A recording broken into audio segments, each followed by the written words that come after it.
अवंतिका का चेहरा चमक उठा और वो भागकर शिवाय के पीछे खड़ी हो गई।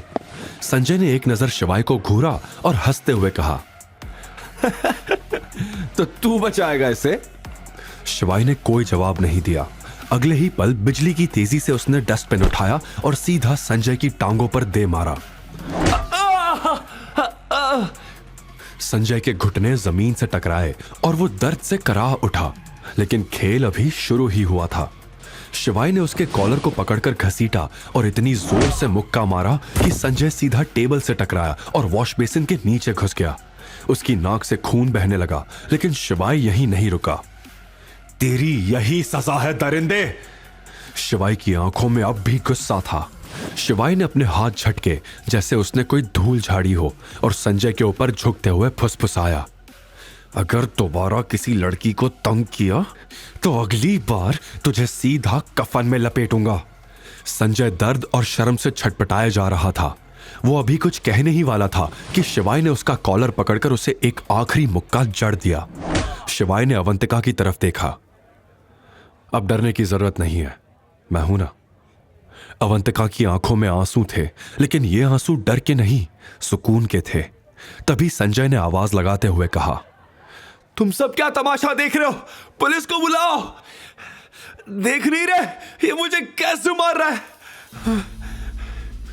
तभी अवंतिका ने भी शिवाय का सपोर्ट करते हुए कहा, यह आदमी बिल्कुल झूठ बोल रहा है। इसने मेरे साथ बदतमीजी की, इसीलिए मेरा दोस्त इससे सबक सिखा रहा है। इस स्थिति को देखकर पीछे खड़ी नंदिनी, जो इस रेस्टोरेंट में अपने कुछ खास दोस्तों से मिलकर उन्हें बर्थडे पार्टी में इनवाइट करने आई थी, अपने दोस्तों के साथ दौड़ी दौड़ी आगे आई और शिवाय के इस भयंकर रूप को घूरती रही। लेकिन संजय की हालत देखकर वो शॉक्ड रह गई। शिवाय और अवंतिका को वहां साथ खड़े देख उसके गुस्से का पारा चढ़ गया और उसने तुरंत शिवाय को डांटा, तुम समझते क्या हो अपने आप को? कहीं के बहुत बड़े गुंडे हो, राह चलते किसी को भी मारने लगोगे। नंदिनी ने अपने स्कूल फ्रेंड संजय को उठने में मदद की। इस आदमी ने मुझ पे हाथ उठाने की हिम्मत की, अब ये यहां से बच के वापस नहीं जा पाएगा, संजय ने दर्द भरी आवाज में कहा। लेकिन शिवाय ने उसकी तरफ घूर कर देखा और एक धमकी भरी आवाज में कहा, अगर अपनी जिंदगी से प्यार करता है तो आइंदा अवंतिका के आसपास भी मत दिखना, वरना अगली बार मैं तेरे घमंड के साथ तेरी हड्डियां भी तोड़ दूंगा। संजय की आंखों में डर साफ दिखने लगा। अब वो समझ चुका था कि आज के बाद अवंतिका उसकी जिंदगी से हमेशा के लिए दूर जा चुकी थी। तुरंत शिवाय अवंतिका के पास गया और उसने पूछा, तुम ठीक हो? अवंतिका ने भी मासूमियत के साथ सिर हिलाकर हां कर दिया। जैसे ही शिवाय और अवंतिका वहां से निकलने लगे, वैसे ही नंदिनी ने गुस्से से चिल्लाते हुए कहा, तुम दोनों में थोड़ी सी भी शर्म बची है या नहीं? तुम किसी को भी इस तरह मार के वहां से जा नहीं सकते। अभी के अभी इससे माफी मांगो। माफी? और वो भी इससे? शिवाय ने एटीट्यूड में कहा। फिर अवंतिका का हाथ पकड़ के वहां से निकल गया। देखा तुमने नंदिनी, तुम कितने प्यार से बात कर रही थी, और एक वो है कसम पैदा करने वाले की, आज ये यहां से जिंदा बच के नहीं जा पाएगा। संजय ने अपना फोन निकाल के किसी को कॉल किया। बड़े भाई कैसे हो? एक काम था आपसे, क्या आप मालवीय नगर के इंदौर ग्रिल्स रेस्टोरेंट में आ सकते हो? लड़कों को लेकर एक पंगा हो गया है, ठीक है? यह कहकर उसने कॉल काट दिया। अब देखना तुम तमाशा। संजय ने बगल में खड़ी नंदिनी से कहा।